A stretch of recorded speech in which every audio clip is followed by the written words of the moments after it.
Dawn drew its first thin blade along the crenellations of the red keep and set the city below to smoldering in copper light. The air was sea-sour, tasting of tar and rotted pilings. Eddard Stark stood at a narrow window of the Tower of the Hand and listened to the wind worry the shutters, to the distant chaffering in the fish market, to a gull that scolded as if it were an old crone standing in for the gods. He had slept little. It was not sleep that a man needed on days like these but stillness, and even that seemed rare as summer snows. The heavy book lay open on the table without sound, splayed like a carcass the cats had left. Lineages and histories of the great houses of the Seven Kingdoms with genealogies. He had studied it until the words became a cadence in his mind. Black of hair, black of hair, black of hair. A litany, a bell tolling from Winterfell's September. He put a broad hand upon the parchment and found it cool as a creek stone. The thing about truth was that it did not burn like wine or blind like the sun. Truth lay quiet and patient. Truth waited. When the second knock came, soft, a caution rather than a request, Ned closed the book and said, "Enter." Varys slipped inside, all perfumed softness, a candle cupped in his pale hand as if it needed shielding from the daylight already creeping over the sill. "My lord Hand," the eunuch murmured, "I bring what you asked." A girl came first, hardly past her early flower, her hair the brown of river mud, her mouth unpainted, her eyes enormous from fear. She clutched a bundle in a linen wrap as if the world might come to steal it, and perhaps it would. Behind her came a boy in a leather jerkin scuffed and singed with forged soot, a hammer-muscled lad with a stubborn jaw and eyes as blue as deep water against the soot on his face. He stood like a dog brought to market, watchful, ready to bite if handled wrong. "Thank you, Lord Varys," Ned said. Varys bowed with a hand to his heart. "May the gods keep you in their favor this morning. I confess I know no prayer that asks them to choose for wisdom against boldness, but I should like to say such a thing if it exists." Ned gave him a look. "Have you ever known me to choose boldness?" Varys showed the suggestion of a smile in his eyes, not his mouth.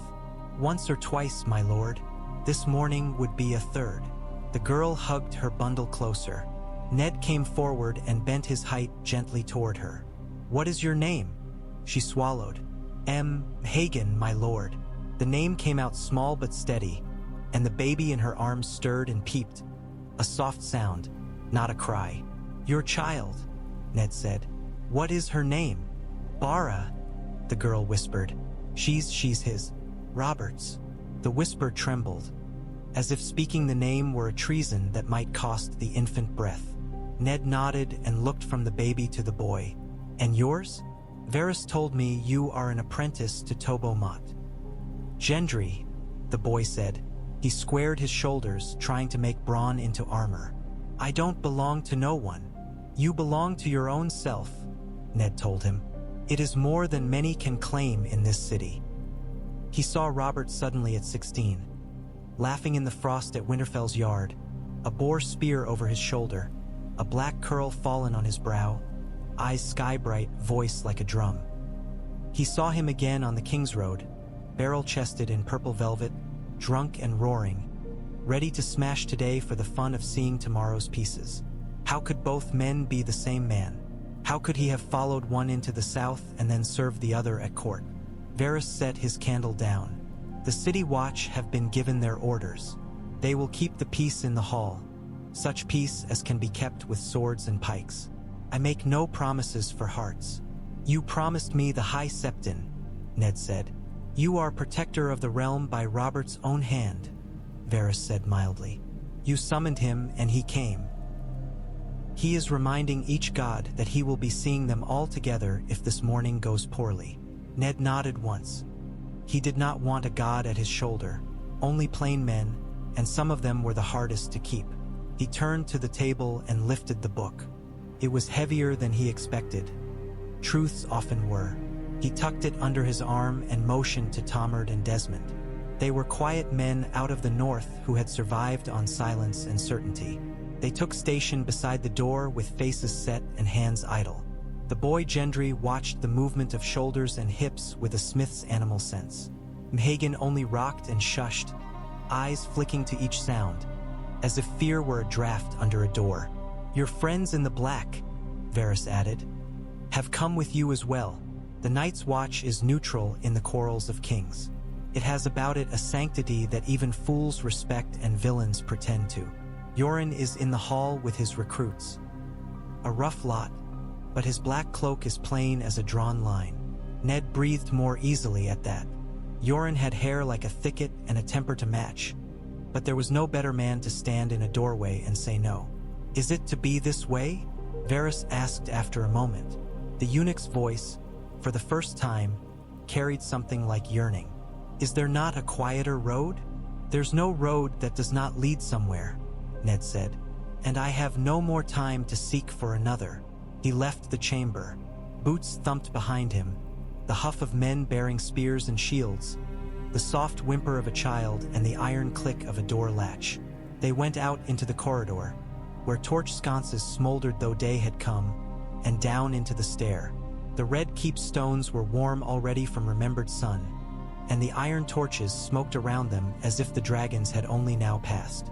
When they came into the long passage before the throne room, the air had thickened with people. Lords and knights and the lean men who sniffed after power like dogs, and those who came because something would happen, something that later would be a story with a name. Janos Slint stood in black and gold with a baton across his palms and a face like a thumb. He made a show of thumping the baton and shouted, "Make way for the hand of the king and protector of the realm." Ned measured him with a glance. Varys' spiders had done their work well enough, but a weather vane was taken for a reason. It spun. Behind Slint, in the press, Ned saw a man with a hard, blunt face and eyes like iron shot. A captain of the watch whom Varys had named to him as Ser Jacelyn Bywater. Bywater stood uneasily with the other officers, jaw set. When Ned's eyes touched him, the captain dipped his head not in deference but acknowledgement. That would do. Inside, the throne room waited like a mouth with old nails for teeth, yawning up and up. Late sun struck sideways through the high windows and threw a wash of light so bright across the steps of the Iron Throne that it seemed a separate thing from the rest of the hall, shining out of its own sky, hard, cold, knife blue. Guards lined the pillars. On the dais, a chair had been set before the throne, for a boy in a gold crown with stag antlers. Joffrey sat there as if the iron thing behind him were his. Ser Meryn Trant and Ser Boros Blunt flanked him. Sandor Clegane leaned shoulder to pillar, half in the dark, the hound's helm absent so his scar was bare. Queen Cersei sat to Joffrey's right, in green silk that made a meadow of her, gold at her throat, gold at her hair, gold at her smile that showed nothing but fine white teeth. Renly Baratheon lounged at the foot of the steps in sea-green satin, a rose at his breast. Peter Baelish was a shadow near the small council table, watching with cat's amusement. Grand Maester Pycelle rested a hand upon a litter of scrolls like hens upon eggs. And by the foot of the throne, in white armor that was as much habit as shell, Ser Barristan Selmy stood with the still dignity of an old oak. There were others, lords from the Crownlands, merchants leaning forward with their own private prayers, hedge knights with fingers calloused on hilts, a cluster of silent septons with the high septon in their fat midst, eyes damp, hands folded, rings glinting over knuckle. The sound within was a lake. Flat, but one gust might ruffle it to wavelets to become chop to become sea. "Lord Stark," the queen purred, "you are late to the king's court." "I am in time for the realm," Ned said. He heard himself. The north lived in him and steadied his bones. Joffrey leaned forward, his crown cocked a fraction. The antlers were heavy for his thin neck. "I am the king," he said, voice high and hard with practiced scorn. "You will kneel." Ser Barristan's head turned slightly, just enough to mark that he had heard. Baelish's mouth twitched drew. Pycelle coughed in a learned way. Ned did not kneel. He drew from his cloak the letter Robert had set his seal upon 3 nights past, when sweat plastered hair to his brow and he smelled of blood and boar and the green of crushed leaves. He gave it to Barristan Selmy. "Read." The old knight weighed the letter in his mailed hand, turned it, considered the golden stag in red wax, felt with thumb to be sure the seal was not broken. He broke it then with the same carefulness and read, moving only his eyes, the way a man reads a thing that he knows will become a law in him henceforth. He finished, folded it, and raised his voice so all might hear. When Barristan Selmy spoke, it was as if a sepulchre door had swung, quiet but final. By these words, spoken by King Robert Baratheon upon his bed of wounds and attested by the hand, Lord Eddard Stark, Robert, first of his name, declares Lord Eddard protector of the realm to serve until Prince Joffrey come of age, or until the rightful heir claim the throne. Cersei's laugh was not mirth. The rightful heir sits before you. Enough of this nonsense. She extended a hand. Grand Maester, the letter. Barristan did not move to give it to her. He looked to Ned. Ned, in turn, looked to the High Septon, and then passed and over everyone to the very empty space above the throne where sunlight struck a moat-like kingdom. Words are wind, he said. I have brought more than wind. He lifted the big book and set it upon the council table. The sound of its thump carried all the way to the doors. The histories of the great houses. Name and hair and eye and marriages and issue. The house Baratheon of Storm's End is black of hair. So was Orys Baratheon, bastard though he was, and so were the true-born sons of every line since. He opened the book. He read. He did not need to. The words had worn a groove in him. The seed is strong, he said, and half the hall would wonder why the hairs rose on their arms to hear it. Cersei's lip curled. What is it to us if some clerk wrote poetry about hair in a dusty book? It is nothing to you, Ned said, and his voice was iron left out on winter nights. It is everything to the realm. Black of hair. The king's brothers, black of hair. The king's bastards. He turned, a motion not grand, not theatrical, merely inevitable. Step forward. Hagen flinched. Gendry set his jaw and came. He had scrubbed his face, but the soot of his trade was in his skin, and his dark hair flowed like any river in the north. He looked at the boy on the chair who called himself king, and then at the old knight with the white cloak, and then at Ned, and stood his ground. Hagen came with the carefulness of mothers the world over, the care that expects harm and will throw a thin chest to it anyway if need be. The linen shifted as Bara moved, and a tiny raven-dark hand pushed its way out. A fist, a miniature of Robert's own. A fist that would never have to hammer if the world became what the Queen and those behind her wanted it to be. These are Robert's, Ned said. There are others. Maya Stone in the Vale, Edric Storm in the Stormlands, and more uncounted. Those who would be counted are not counted because their lives are safer in shadows. But the king puts his mark upon his get as easily as a stag's print sits in fresh snow. Black of hair, Robert's children, and your graces. He turned to Joffrey. He could say boy, but he would not. Fair as a lion.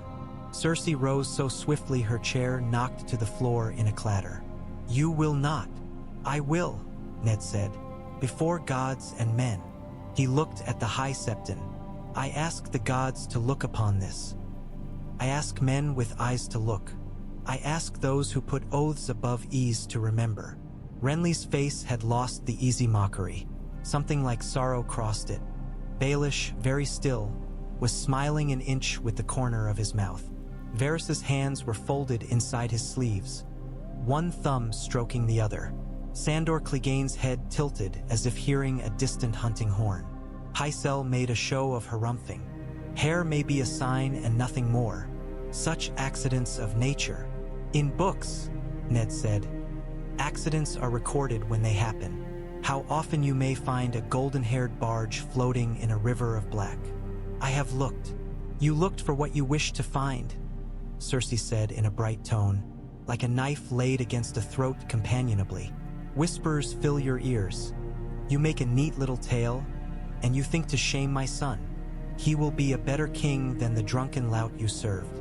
And if he is fairer of face, he has Lannister to thank. Perhaps the gods wished to spare the realm a face like a blacksmith's hammer.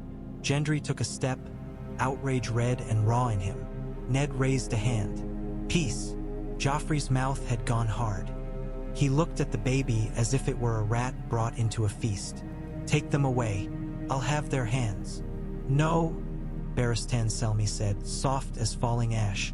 The old knight moved then, only a pace, but it was enough. The hush that fell had weight. "My good prince," Barristan continued, speaking as if they were alone. "You do not order such things in the king's hall while men speak of truth. You do not order hands for babes. That is for mummers, for cruel boys, not kings." Joffrey drew breath to shriek. Cersei touched his wrist. "Ser Barristan," she said smoothly, "you mistake your place." "My place is where I swore it," he replied. Ned saw the moment totter. He felt it as one feels a table losing a leg. He lifted Robert's letter again and held it up. "This gives me the right to act for the realm. I ask the watch to keep the peace. I ask the Kingsguard to stand for honor. I ask the queen to be still." He met Cersei's eyes. "There are gentler ways to do this than the one your brother chose on the streets. I have not chosen them. Sit, your grace." Her eyes, green as stones in a river bed, flickered to Janos Slint and back. Slint shifted his baton and barked orders at his men. "Hold the lines. No man draws blade save on command." He looked at Ned and at Cersei and found no purchase in either face. Then, loudly, for the hall, he said, "The peace is my charge. The peace will be kept." Ser Meryn Trant's hand tightened on his sword. Ser Boros Blunt blinked pig-small eyes. No understanding in them, only appetite. Sandor Clegane scratched at his scar, boredom like a mask. Littlefinger studied a gilt patch of floor as if it were a coin to be flipped. Renly stood now and seemed to sway very slightly as if remembering a dance. Varys breathed. The High Septon stepped forward with the care of a very fat man and made the sign of the seven. "The gods love innocence," he intoned. "The gods abhor sin." He turned his soft eyes to Cersei and Joffrey and then to the baby cradled against linen. "Let there be no harm done here in their sight." "Truth, then," Ned said. "Truth spoken openly, for once, in this hall. My Lord Grand Maester, if you would be so good, tell us of the marriage of the Queen's house. Tell us of her mother and father." Pycelle's beard gathered itself in his hands. Trembling with indignation, he meant to perform. "If your grace permits," he hedged. "My father was Tywin Lannister," Cersei said, tired of the pretense. "My mother was Joanna. This is a fool's show." "Lord Tywin is golden of head," Ned said. "So was Lady Joanna. And you, your grace, and your twin." "Such matters," Pycelle began. "Enough," Cersei said, voice losing its silk. "Enough of books and beards and bastard brats. You have paraded some whore and some boy and expect." The word whore puffed from her mouth like venom. Hagen flinched as if struck. Ned felt a dull, old rage rise in him. "Name her that again, and I will ask the watch to remove you," he said almost gently. The hall drew in breath. "You will find that title that you give her fits more snug to more noble ladies than suits this day." "You dare." "I do," Ned said, and set the book upon the council table so hard that dust leapt and danced. "You think I do not? I am done not daring. I am Lord Eddard Stark, Hand of the King, named protector by his last breath. I say before gods and men that King Robert's 2 brothers are his heirs, that your children are not of Robert's body, that the realm must be given honesty if it is to have peace." He looked at Joffrey, not the crown or the green eyes, but the boy lost inside his mother's schooling. "If you are the king, you will show it in this moment by yielding to truth. Step down and wait for the lords to judge." Joffrey stood, trembling.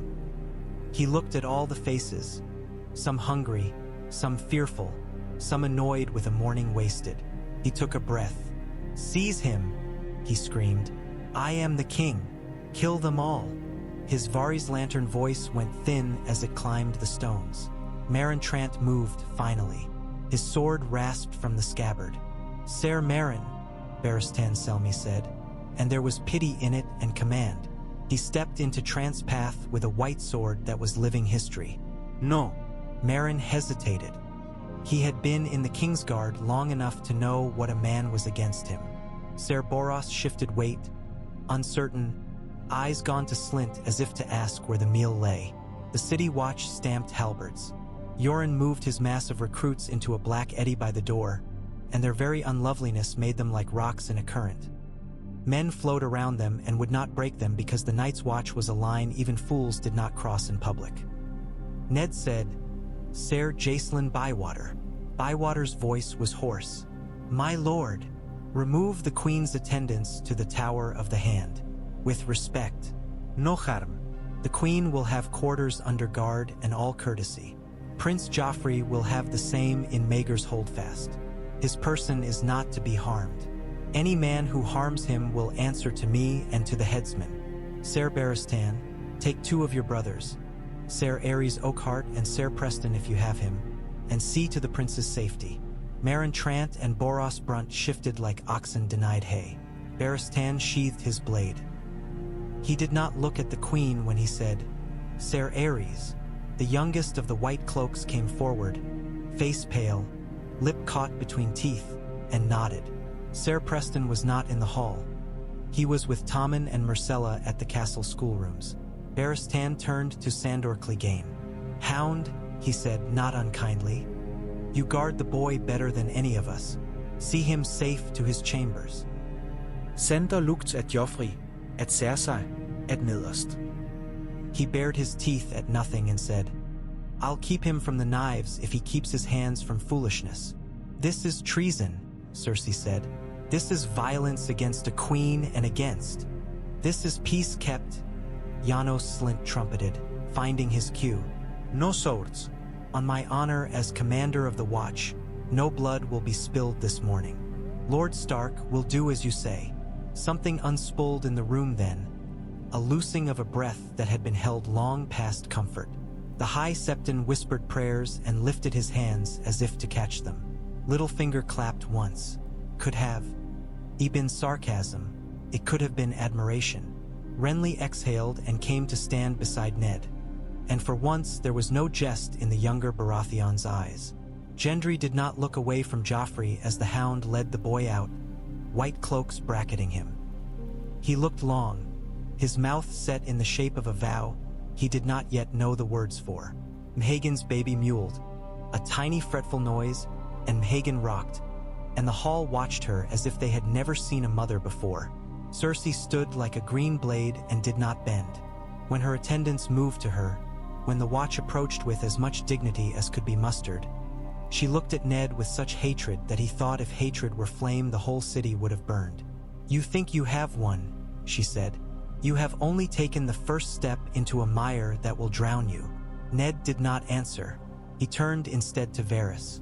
"Send for my daughters. I want them with me." "As you wish," Varys said. He bowed, and as he straightened his eyes met Littlefinger's for a heartbeat, 2 masks measuring each other.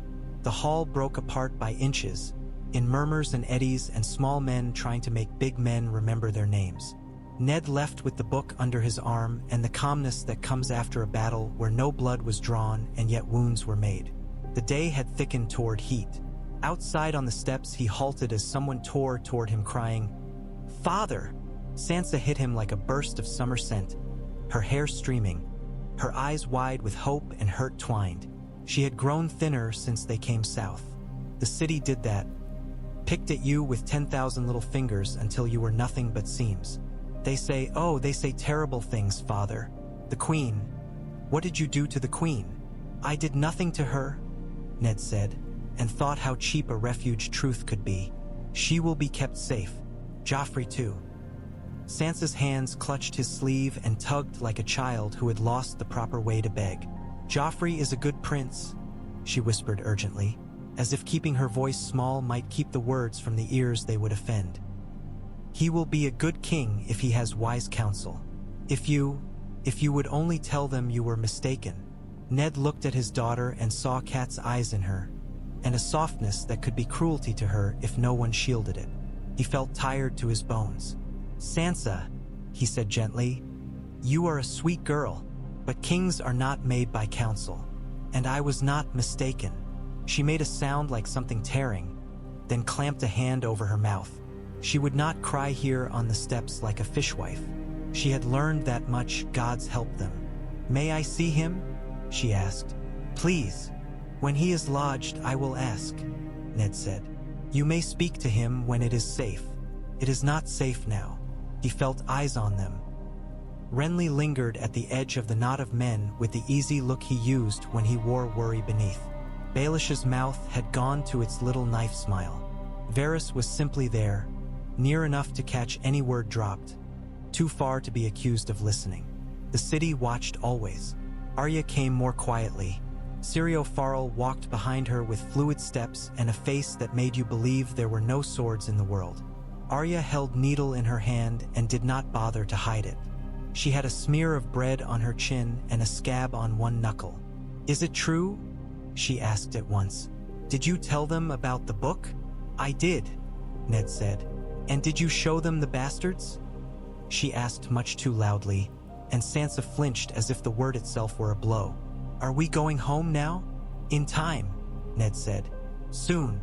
Soon means never, Arya said with the savage honesty only the very young and very old permit themselves. What about the queen? Syrio says a cat is no less a cat for wearing a fancy ribbon. Syrio bowed so shallowly it was almost not a bow, and his dark eyes twinkled. I am but a dancer, he said. Not a catcaller, child. Ned touched Arya's hair and found there a tangle of curls and crumbs. You will come with me now, he said.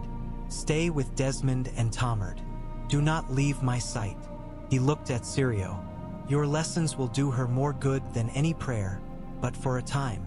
For a time, Syrio agreed. Even water dancers must breathe. In the Tower of the Hand, he sent for Ser Barristan. The old knight came in with the quiet air of a man who would remain standing until someone remembered to let him sit. Ned told him what he meant to do. Janos Slynt is not a man for a storm, Ned said. He is a man for being purchased, Barristan answered. The coin is no matter. The weight of a name is. The weight of a letter, my lord. He may hold the peace for you today and decide another owner tomorrow. Then he must be moved, Ned said. He crossed to the window, looked down into the city, a scrawl of russet roofs and pale smoke, the wide bright ribbon of the river where ships glinted. Tyrion Lannister is still a captive of my lady wife. Jaime is in the field. Tywin massing, if half the whispers are true. We are aboard with many stones. I would have, at least, the watch as a square I can stand on. Barristan inclined his head. Ser Jacelyn Bywater, he said without prompting. A stern man, iron hand, iron tongue. He will take no bribe but honor and no counsel from fools. He has few friends and fewer enemies because men do not know where they stand with him and so avoid him. Ned nodded. Send for him, and for Janos Slynt. When the two men came, Slynt puffed himself roguish and hearty, while Bywater stood like an axe in a rack. Ned saw the difference and did not bother with embroidery. Lord Commander Slynt, he said, the realm requires you to leave us for the night's watch. Slynt's mouth fell open and filled at once with objections. My lord Hand, the watch? I am no black brother. I have my place. The city requires a man whose loyalties are not determined at every market day, Ned said mildly. You will go with honor. The wall needs officers who understand discipline and men. You will be richly remembered for the peace you kept this morning. You will leave before sunset. A ship waits. Slynt flushed.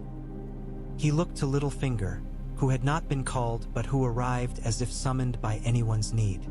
Peter Baelish's eyes smiled. His mouth did not. Slynt found no help there. He looked to Varys, who lifted his hands helplessly and lowered them as if to say, This is the wind. Where would you like me to put it? You would unman me, Slynt said finally, voice thick. The watch will make a new man of you, Ned answered. Ser Jacelyn Bywater, you will take command of the city watch and answer to me as protector. Your first charge is to guard the queen and the king's children. Your second is to maintain order with a firm hand and a closed purse. Any man found taking coin for judgment will lose the hand he took it with. Bywater bowed without grace, which was its own kind of grace. Slynt sputtered and pleaded and blustered and finally went out looking like a butcher who had been told he must sell flowers. Littlefinger leaned on the door lintel with the air of a man who approves of the carpentry even as he sharpens a chisel under his cloak. "A bold stroke," Peter murmured. "Whether good, I cannot say. Boldness often passes for wisdom in the short run. It is the long run that embarrasses it." "I have had enough of the short run," Ned said. "As you like. Shall I see to the— Oh, let us call it the accounting?" Littlefinger stroked his trimmed beard. "Bronze wraps itself around iron like a friend around a drunkard. If you want iron, you must pay to keep bronze at a distance." Ned regarded him. "Do it," he said after a heartbeat. "But I will be watching. And not only me." Peter's eyes flicked to Varys's, who oozed a smile. They were fox and fish, those two. One cunning in brush and briar, one in black waters, each dangerous on his element. If they ever came out onto the plain together, perhaps a man might see the shape of them. Bywater left with his charge and a set of orders as clear as iron. Letters went after them. Ravens launched with black wings that turned the air to ink. To Dragonstone, to Storm's End, to Winterfell, to Riverrun, to the Eyrie. "To Stannis Baratheon," Ned dictated. "By the hand of Eddard Stark, Lord Protector, by the last will of his brother and by the law of the realm, the crown is yours. Come to the city with all speed under safe conduct. The small council will hold the city until your arrival. The queen and her children shall be kept in gentle confinement, their persons inviolate, until the lords of the realm may sit in judgment upon the matter. I swear by the old gods and the new." To Renly he wrote other words. "If you wish the peace of the realm, meet me to speak like brothers." Renly came before the Raven. He arrived in Ned's solar with the smell of some sweet soap and garden leaves about him, and his green was as immaculate as morning. But his eyes were dark. "So you have set your rock upon the table," he said, tossing a ringlet of hair from his brow. "You and your books." "And you?" Ned asked. "What do you set?" "Something prettier," Renly said with a quick grin that did not touch his eyes. "A crown that fits. Marjorie Tyrell's hand. The Reach's grain. The Stormland's heart." He moved to the window, looked out where the river made the sunlight skip, and made a small tootang sound. "Stannis will be a sour king. The realm will take to him as well as I take to goat's milk. He will have the law. I will have everything else. You will have a war," Ned said. "You will split the realm to gratify your impatience." Renly turned. For a moment the mask slipped and Ned saw the boy who had grown up under a brother like a mountain and another like a cold tower. A boy who had learned to get what he wanted by smiling where others scowled. "Robert should have made me hand," Renly said, half to himself. "It would have been cleaner. He never knew how to clean. He only knew how to smash and drink." He shook off the thought. "I'm leaving tonight." He smiled the prettier smile. "Come with me. With you at my side, the North could be coaxed. The Riverlands would see sense if the Hoster Tully's good son smiled for them. The Tyrells will never stomach Stannis' sour wine. You and I could make the realm something that did not hurt to look at." "No," Ned said. "I will not steal crowns for pretty's sake. I will not break the realm for your convenience. Stannis is Robert's heir." Renly's smile lifted and fell like a bird that realizes it has flown off the edge of a roof. "Then you have chosen your mire," he said. "I hope the gods send you long legs." He paused on the threshold. "Watch your daughters. There are 1,000 ways for a city to eat a child." He went. Ned stood a moment staring at the empty doorway and then turned when a door on the inner passage opened and a slim gray man came in. Ser Barristan. "I have placed the boy prince in Maegor's holdfast with Ser Aerys and 24 Lannister guards replaced by men of the watch," Barristan reported. "The hound holds tight. The queen is in the tower of the king's hand under guard." She laughed when they closed the door. "It is a hard thing to make a queen a prisoner." "It's harder to keep her one," Ned said grimly. That proved true. That afternoon, a message came tied to a dove's leg as innocent as any lover's note. It was from Pycelle, couched in circlings and powdered with "my lord" and "my dear" the way a bawd powders her bosom. It concerned the health of the queen and requested that she be allowed her personal maester for delicate matters and salves and simples. She will come by what she needs, Ned told Tomard, but not by way of Pycelle. He sent for the Citadel-trained surgeon at the kitchens and for hot-boiled water and for 3 women from the Queen's household sworn to speak their oaths on 7 crystals. When Pycelle bent and crept to his solar anyway, Ned received him with the patience he saved for children and kittens. I will not speak with you privately when the Queen has been confined for public cause, he told the Grand Maester, and I will not have you carrying chessmen in your sleeves. Pycelle blanched under the great weight of his beard. He made his voice as injured as a saint with a thorn. You malign me, my lord. I am a servant of whoever holds you, Ned said. I know a hawk when I see one, even if it holds a choir book under its wing. Pycelle left. Varys arrived as if they had crossed each other in the doorway and fingered a curtain cord while he spoke. You make enemies quicker than other men order wine, Lord Stark, he said sadly. I have more friends than I need, Ned said. Indeed? I count them and come up short. Varys sighed. Renly has run to Highgarden. The Tyrells will catch him like a handsome fish and keep him a while. Stannis sits on Dragonstone with a red woman who drinks candlelight and pisses smoke. Lord Tywin Lannister raises his banners and sends Jaime to harry and cut. The Riverlands burn. Lady Catelyn holds the imp and thus holds her breath. Your son will be raising men, if he has the Stark in him. He cocked his head. He does. Ned had already sent for ravens into the north. Robb will not come south for love of a crown, only love of his grandfather and mother's kin, he said. The Lannisters started their war already when Jaime waylaid me and cut down my men.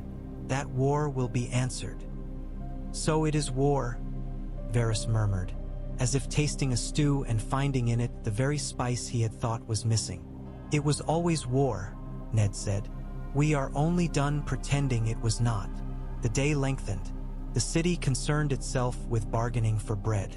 Somewhere a peddler cried peaches and a boy stole a peach from him, and the shouting traveled down the street like a stopped-up drain finally loosed. In the Tower of the Hand, Sansa begged once more and was refused with gentleness. Arya chafed and was set to copying letters until her hand cramped and then was told to copy with the other hand, which made her curse in a whisper and Syrio Farrell to smile behind his eyes. Night slicked down the city and drew lights out window by window like stars forced to earth. Ned finally lay on his bed with his boots off and his sword near and dreamed of Winterfell's godswood, of leaves red as old blood and the sound of water. He woke when Tomard knocked, and for a moment he did not know where he was. Messages, Tomard said through the door. From the Riverlands. From the Eyrie. The Riverlands sent woe. Ser Gregor Clegane and men under Lannister banner burned and killed along the Tumblestone and Red Fork. Black smoke braided the sky. Lord Tywin demanded his son from Lady Catelyn and promised iron for refusal. The Eyrie sent courtesy, and beneath it something else, as all Lysa's letters carried. The imp had demanded trial by combat. He had had it. Bronn had won. Tyrion Lannister was free. Of course he is, Ned muttered. He had never met the dwarf, not truly, in any way that counted. But he knew a kind of man by the shape of the stories that kept themselves around him, like cloaks in a cold room. He'll be in the Riverlands by now. Tywin will mean him to be a clever plug for a hole he made himself. In the days that followed, all that was guessed became true. The Riverlands sent word again. Jaime Lannister had taken the field at the Golden Tooth. The west breathed fire. Lord Hoster Tully was ill and gray as the river stones. Edmure had the banners up. Robb Stark sent word to his bannermen. A boy left in winter was putting on the shape of a man in summer, hurried by need. Ned wrote once more to Winterfell and then slept badly. In the city, he kept moving.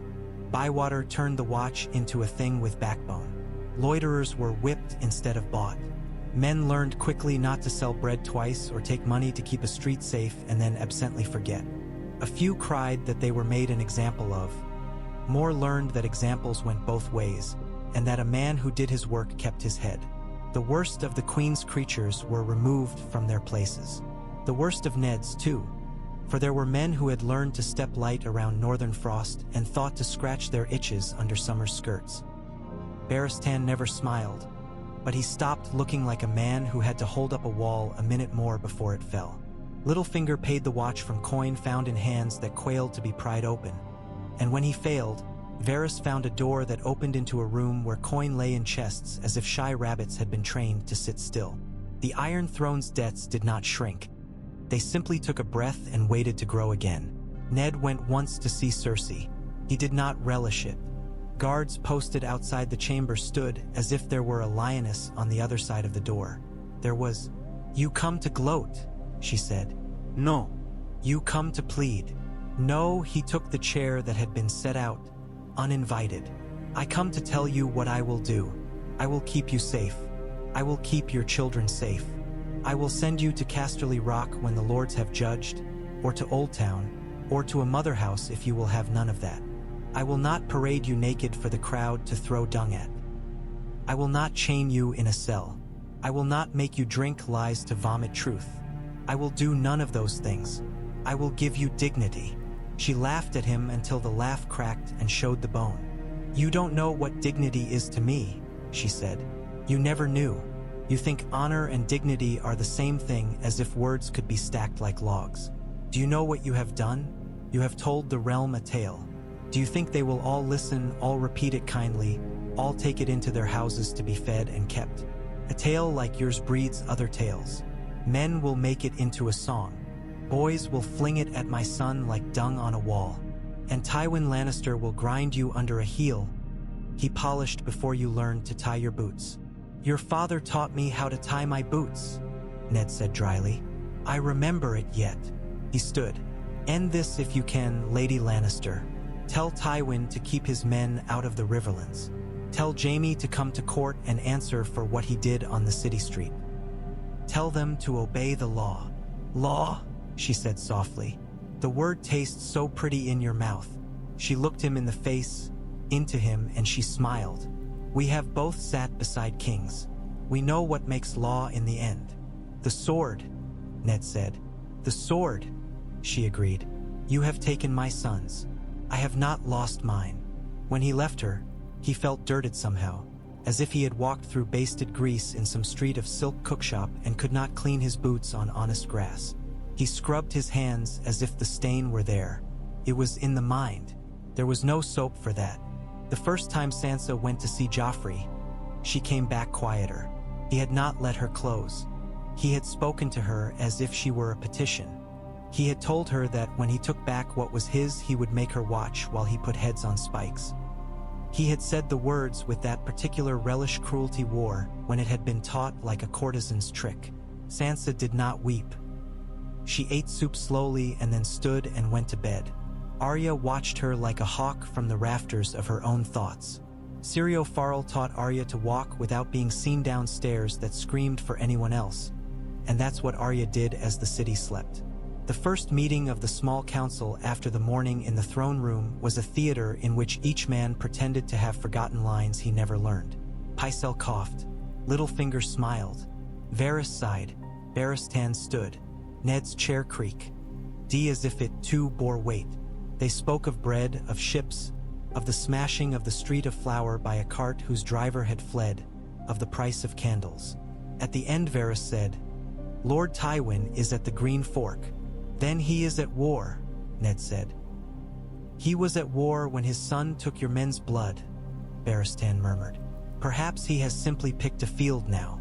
"Then we must choose ours," Ned said, and he did something he had not yet done. He asked Peter Baelish's opinion. Peter played with one of the gold harpstring rings he wore. "The city can be a fortress if you are cruel," he said cheerfully. "Or it can be a trap if you are honest. Which are you today, Lord Stark?" "Honest," Ned said. "Then take the river away from Tywin. If he cannot pass, his wolves starve. Send fire to the bridges. Send men to the fords." "We have few men," Ned said. "We cannot fight the West with a watch and 2 old knights." "We have ships," Littlefinger replied. "Ships burn as well as bridges. Torch the crossing at the Ruby Ford and blame the dragon. Viserys never gave us anything. Let him give us this, even if he gave it to us by dying." Ned weighed the flippancy and found the solid rock beneath it. "I will send word to Lord Tully," he said. "Let the trident choke the west. Better that than the streets choke with corpses," Varys whispered. "Men will die either way," Barristan said. "I prefer them die for something tested." Ravens flew.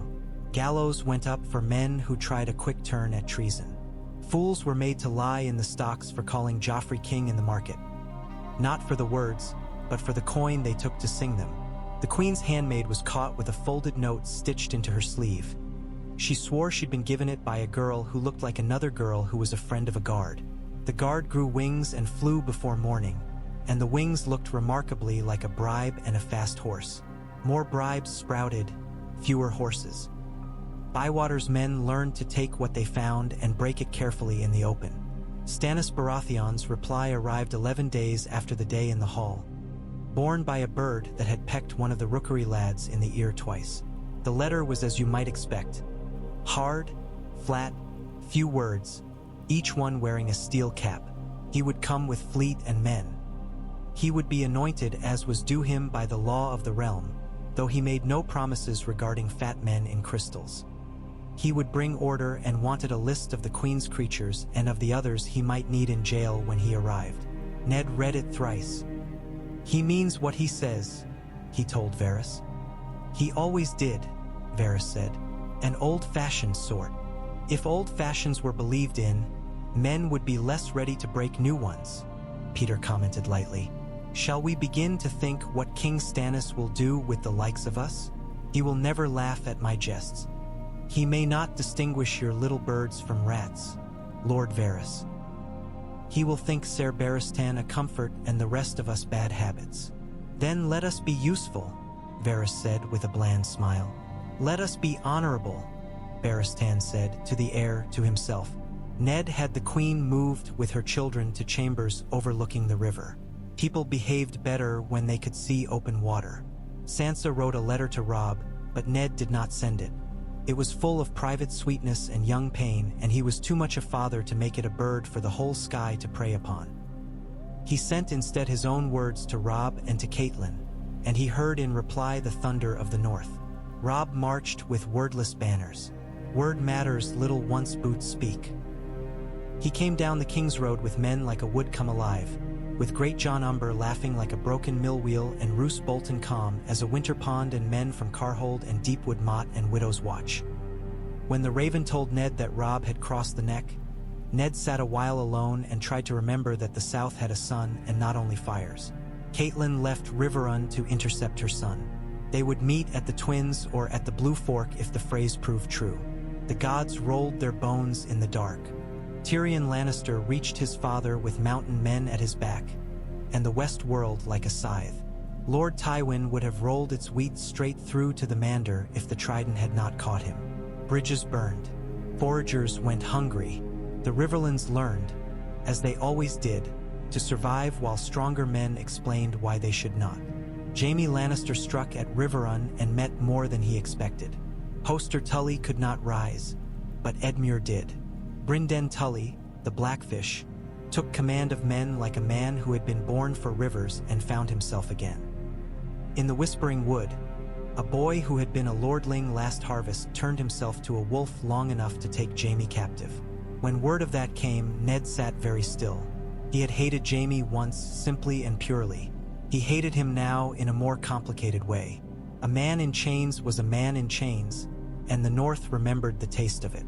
He sent a letter to his son and named no vengeance. He sent a letter to Tywin Lannister and named no terms at all, only fact like a nail hammered in a beam. He sent a letter to Cersei, and in it he promised nothing but that her brother would not be hawked like a falcon for the sport of boys. Cersei's reply was not in ink. It was in a scream heard from a corridor where Sansa had gone with a dish of sugared almonds for Myrcella. Janos Slynt's man, Alardeem with teeth like a donkey's, had put his hand on Sansa's arm too hard, as if a lord's daughter were a stall to be leaned upon. Sansa had torn her sleeve. The queen had come like a storm. The man lost his hand. Later, Ned had it pinned on the gate with a sign that read, "For mistaking a child for a straw."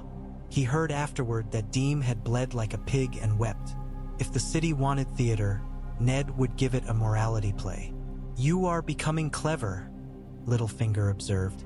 He lounged in Ned's solar with a cup of summer wine. "A pity you despise cleverness so."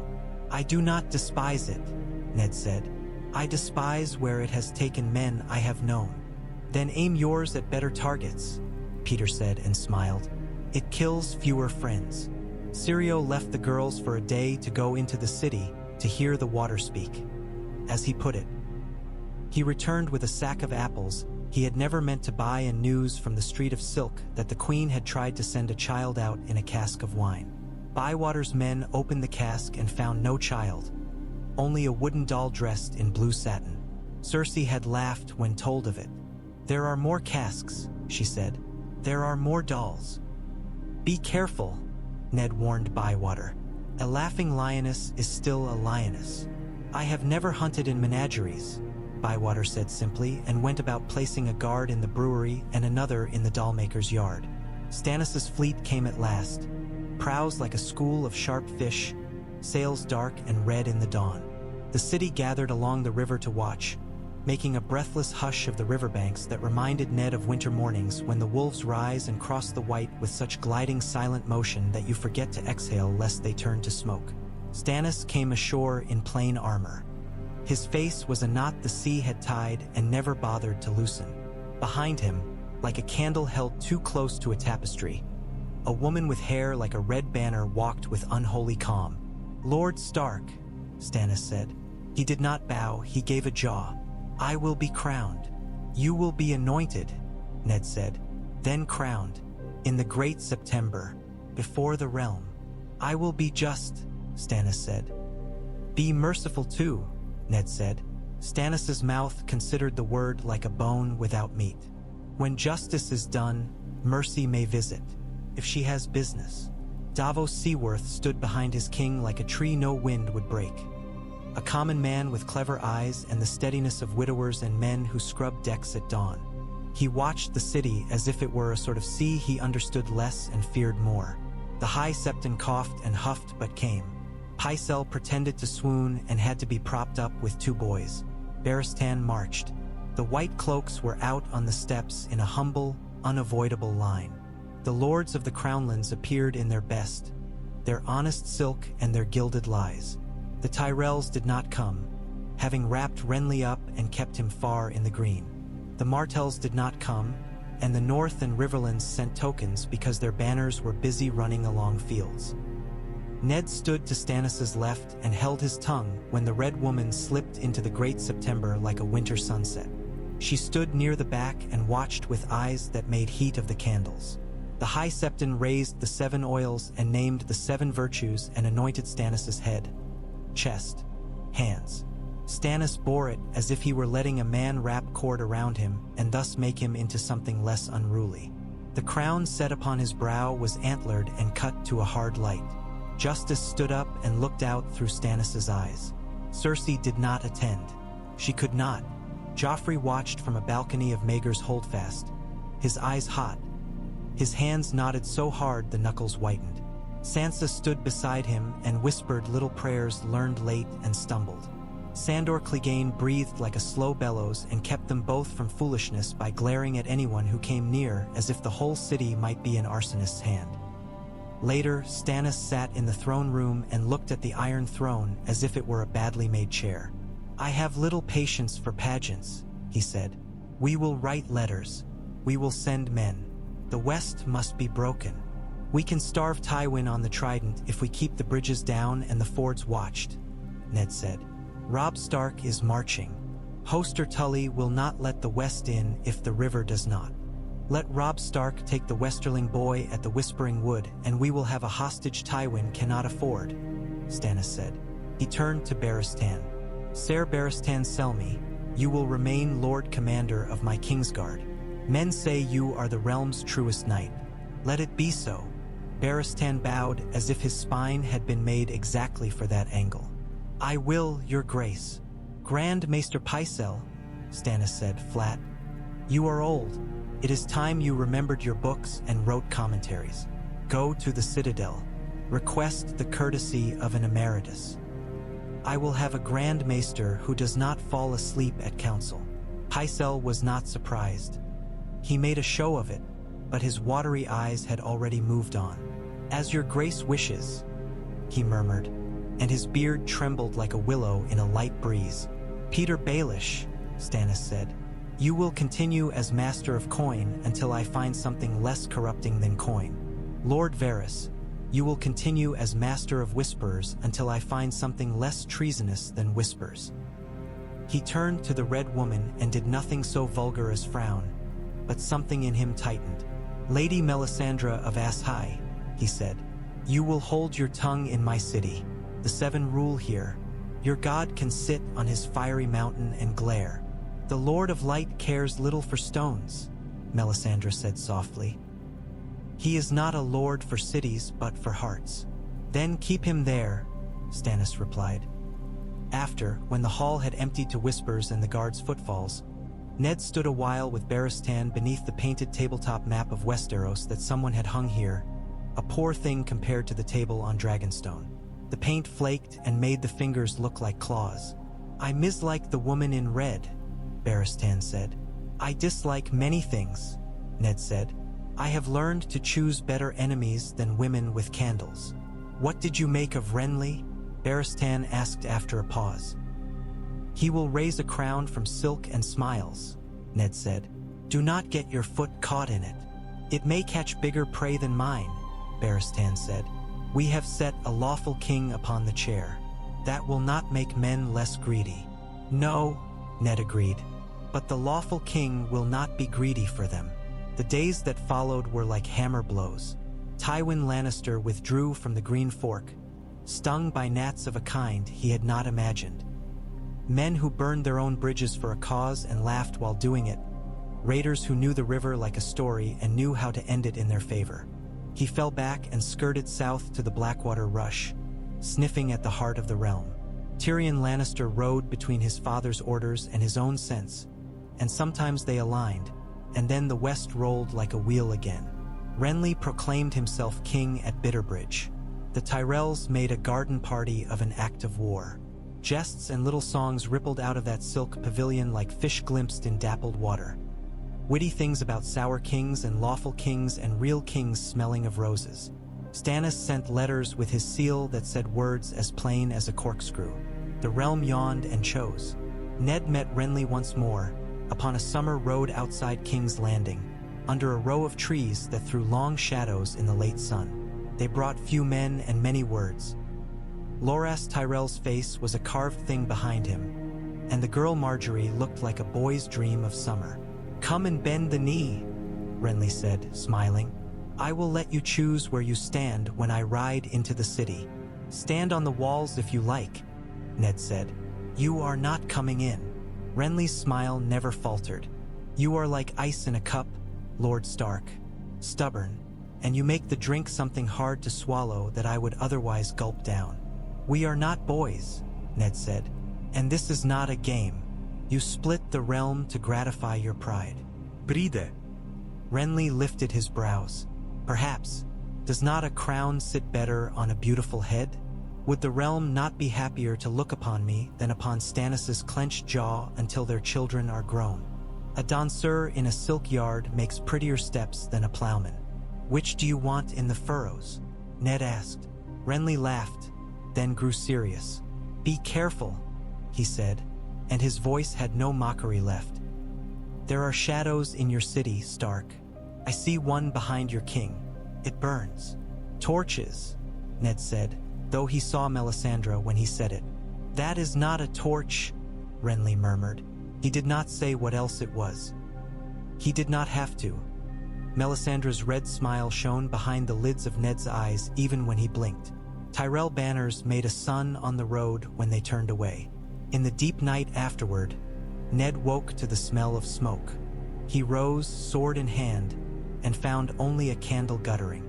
His mind was playing boy's tricks. He took the candle and went, barefoot, to the godswood that the Targaryens had once kept on Aegon's high hill. The trees were southern things, no faces, no whispers, yet water moved even here, and it made the same quiet sound it always did when it slid over stones. He stood in the shadow of a tree that did not know him and spoke under his breath the way he had spoken under old branches in the north. "Let it be enough," he said. "Let me bring my children home." The water said nothing. It never did. It only remembered. He came back to find Varys in his solar like a ghost everyone knew was a ghost. "You should sleep more," the eunuch said gently. "I will when my sons are not marching to war and my daughters are not in a city that keeps trying to eat them," Ned said. "What do you have for me?" Varys lowered his eyes. "Something foul. A thing that leaves only a taste. Renly is dead." "Ned Saturday, how?" "In his tent," Varys whispered. "Men say a thing came in, a shadow, a cold." The tent ropes shivered. Renly's throat opened as if an invisible knife had been drawn across it. There was a woman outside, but men are fools and always think a woman the hole in the bag that loses the grain. The Tyrells are wolves with flowers in their fur. They will not sit long without a king to pet them. "Stannis," Ned said. "They will never," Varys said, not unkindly. "Lady Marjorie is a rose. Roses abhor frost. Stannis is iron. Iron cuts them. They will go where a warm hand lies now." He smiled a soft, sad smile. "To you, perhaps. To your king.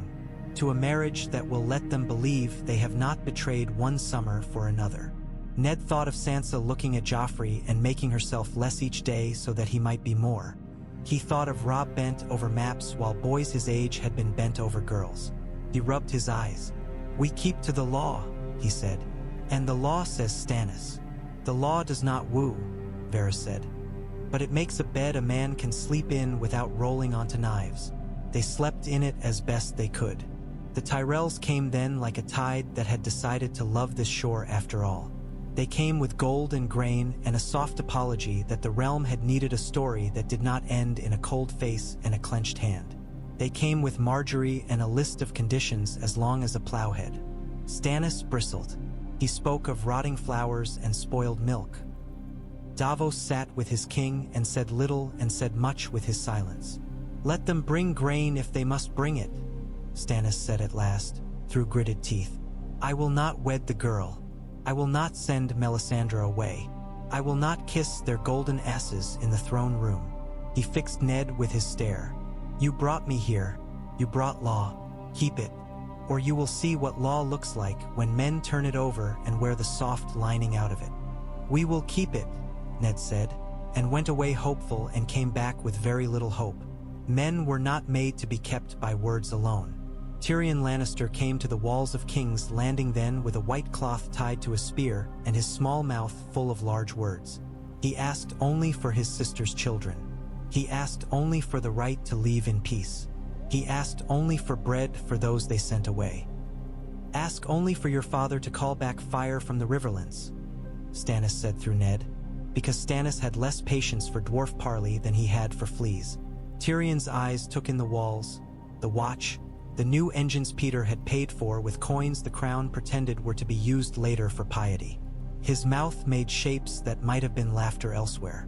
"Tell your king," he said at last, "that if he keeps my sister locked like a broodmare in a strange stall, he will beget on her a half-mercy that will anger gods and men. Tell him that if there is to be a war, we will fight it. We have fought worse odds for worse reasons." "Have you?" Ned asked, curious despite himself. Tyrion's eyes glinted in the sun like a scaled thing's. "Once," he said, "I got drunk and told the truth." He rode away under his little banner. Ned watched him go and wondered what men looked like when they were not themselves any longer.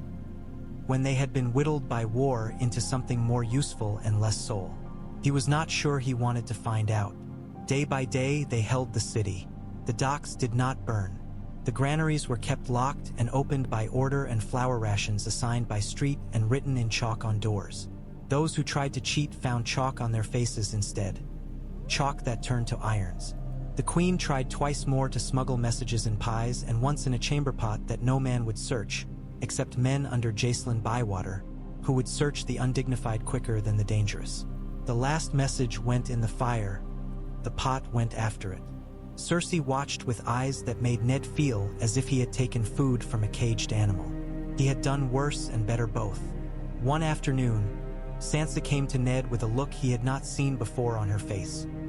Not tears, not pleading, but something like steady light. "I do not love Joffrey," she said, as if telling him the weather. "I thought I did. I thought he was a prince from a story. He is not. He is a boy who would hurt a cat to hear it scream." Ned did not speak at once. "That is a hard lesson," he said finally. "I am sorry it came at all, and sorrier that it came as late as it did." She nodded. "I would go home now," she said. "If we can." She swallowed, and in that swallow was Winterfell. "If we cannot, I will be good. Not the way the queen means. I will be good the way you want. I will be brave and not be foolish." He pulled her to him and held her. He smelled her hair. He let his eyes close. "We will go home," he said into her hair, longing, making the words both promise and prayer.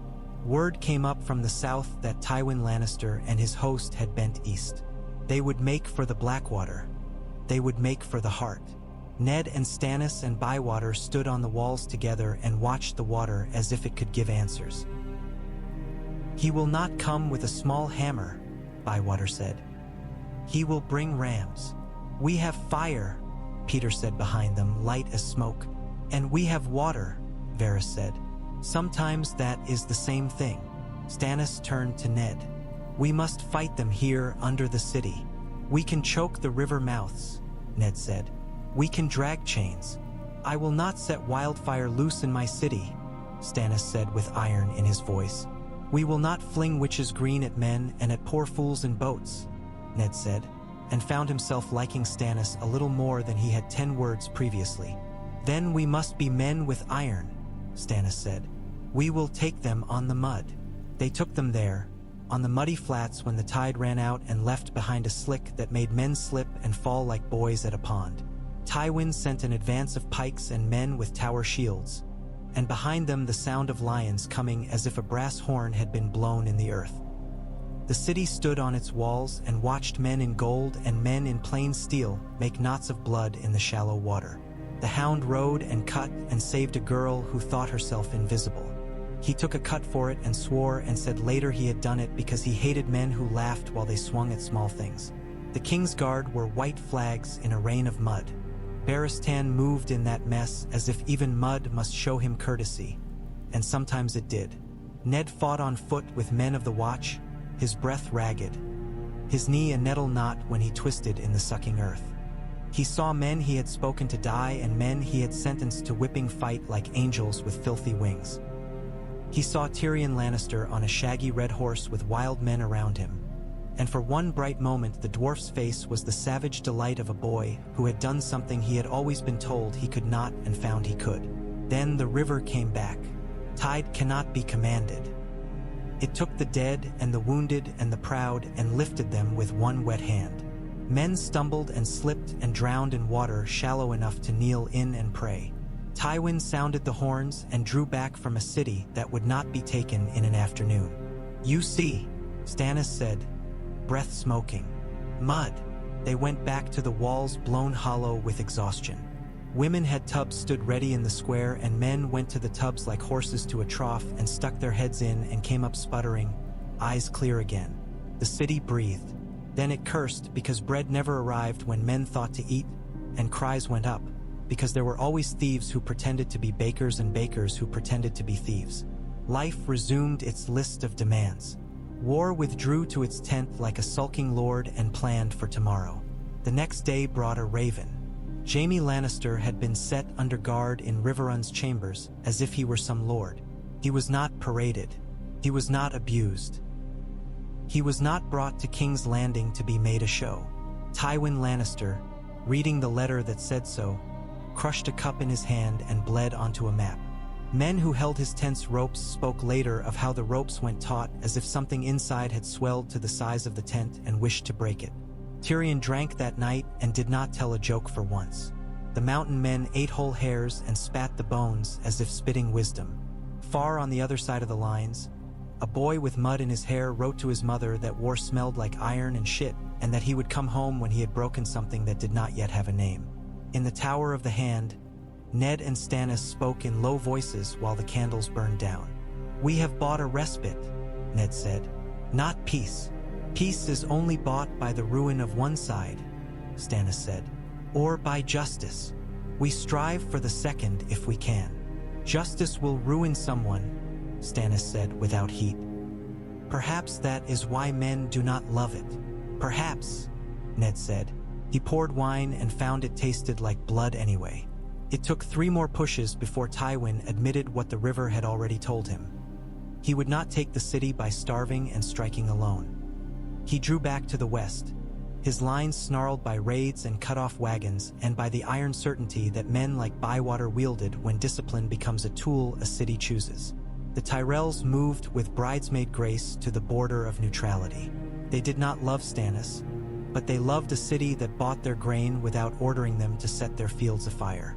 Negotiations became a dance far more dangerous than swordplay because words seldom put men in a grave quickly enough to teach gods caution.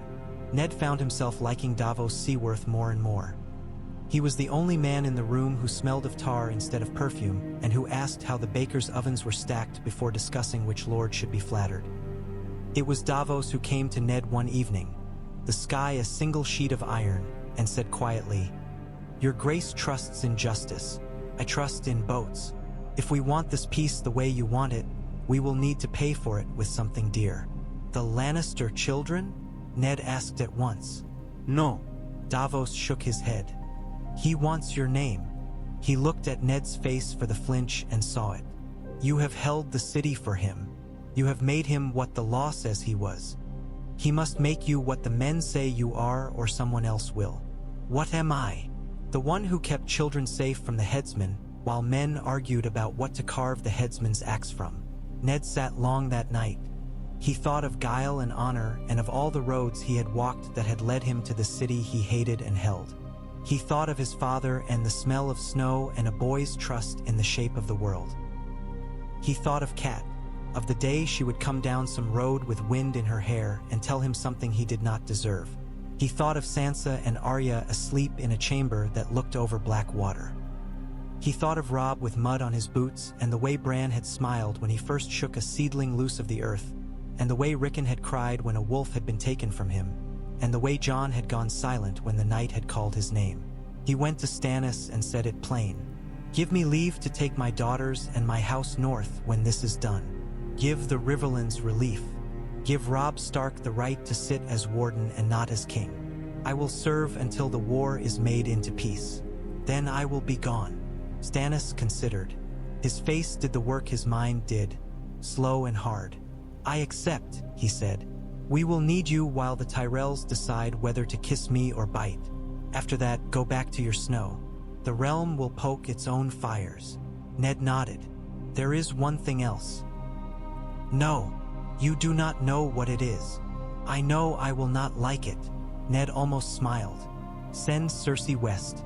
Send her to Casterly Rock with Myrcella and let Tommen remain with us at court. Let Joffrey be sent to the Wall." Stannis blinked. "The Wall? He will live," Ned said. "He will serve. He will be made something other than his mother's. He will never be king. He will learn, perhaps, to be a man. If the gods are real, they forgive men who do their vows in a cold place."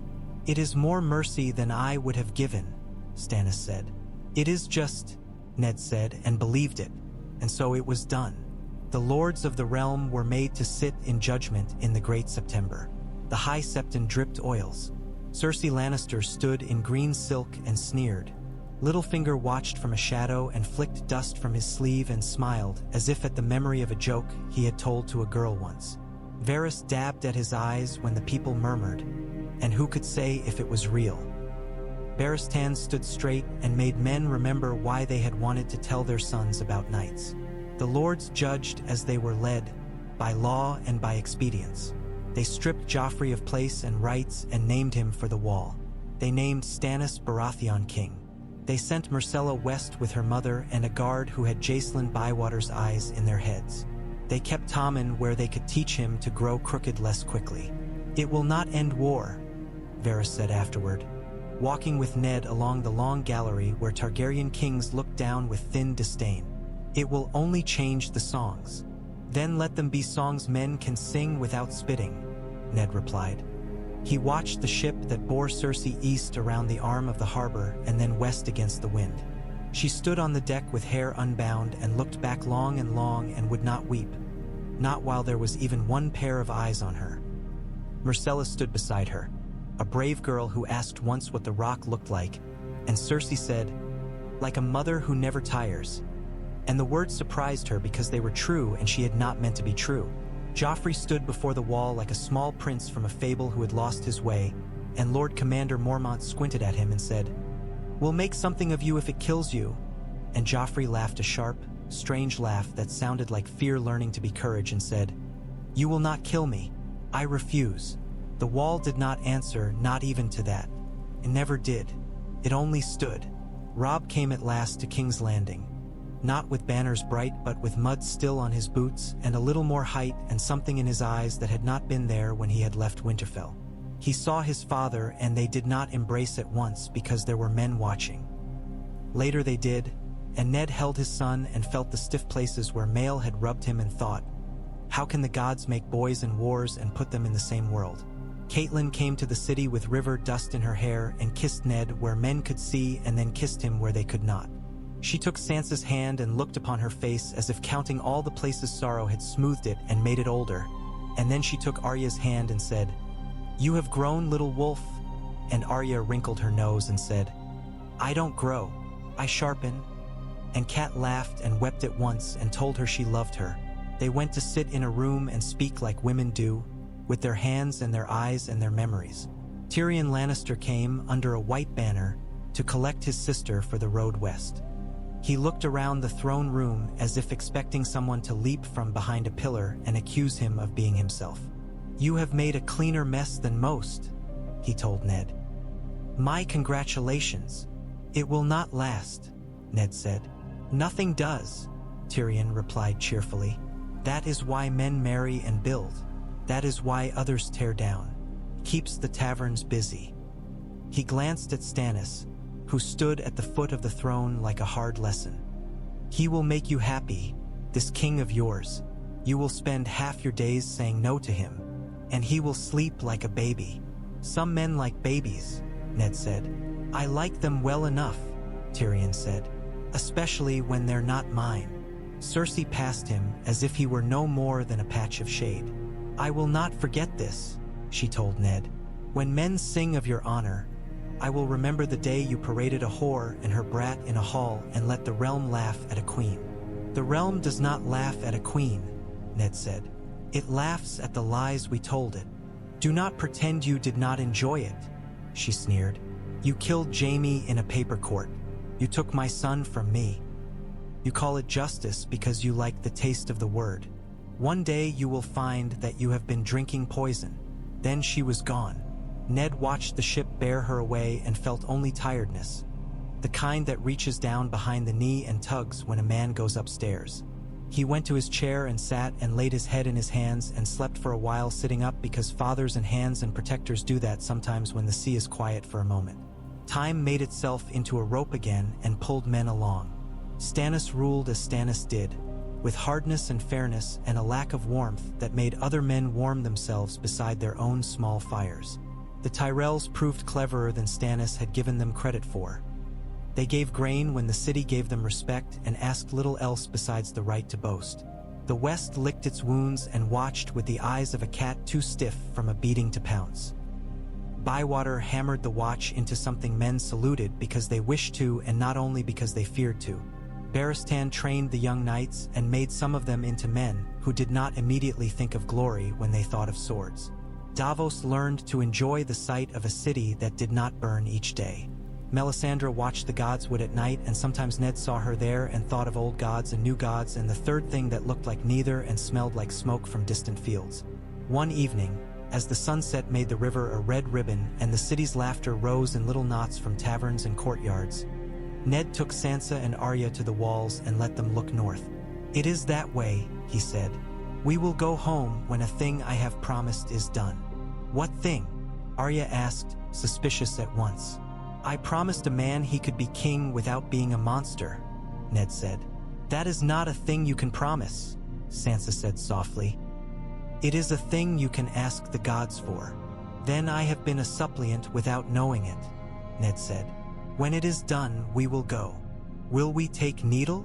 Arya asked, and when he nodded she allowed herself a little smile that made Ned thank any god who would listen that she had not become something worse for having been made something harder. He found himself one night back at the window where he had stood on the morning that had moved the world. The book lay where it lay. He lifted it and felt its weight and set it down again. Black of hair, black of hair, black of hair. The seed is strong, he thought, and then thought something he had not let himself think since the North had been weather and wolves and not politics and poisons.